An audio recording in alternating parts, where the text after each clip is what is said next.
Hemophilia is a rare bleeding disorder. Bleeding disorder where the blood doesn't clot properly. An inherited bleeding disorder that only affects boys. It's a genetic disorder that's carried on the X chromosome of the female, but can also be a mutation with no carrier. That happens in about 30% of the cases. Individuals that have this condition are missing something called factor. In the case of hemophilia A, it's factor 8. In the case of hemophilia B, it's factor 9.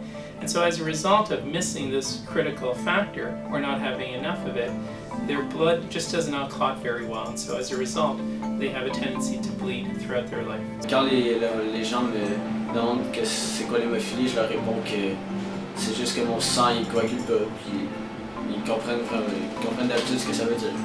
Any major cuts or pulled muscles, you know, like internally or externally, it's going to bleed for a longer period of time than a regular person. C'est pas que on va saigner plus facilement, c'est juste on va saigner plus longtemps.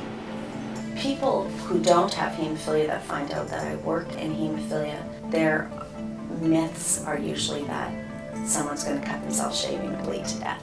A lot of people that are just learning about hemophilia that I've just told would come up and say like, oh, okay, if you get a paper cut, you're gonna die, right? Which is one of the things I hear all the time is like, you get a paper cut, you're gonna bleed for days and days and you're gonna die. And so it's setting that straight that no, it's not the open cuts, it's not the paper cuts, it's not shaving, it's the bleeds we can't see that are most dangerous. I wish people knew like what I meant by I swell up more, I bleed more, because they think that if I get a cut, I'll bleed more.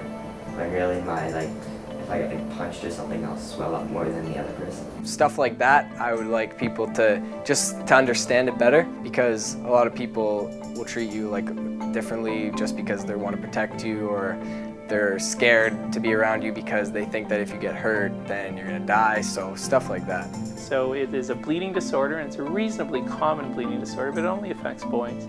They are born with it and they have it throughout their entire life. It is interesting that it's all males.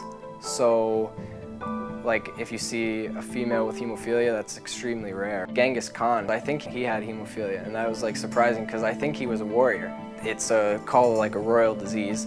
The royal family had it. The fact that it was passed down through the royal family makes it cool to consider that maybe, like, who knows, like in the past I might be related to someone in a royal family, which is pretty cool. So.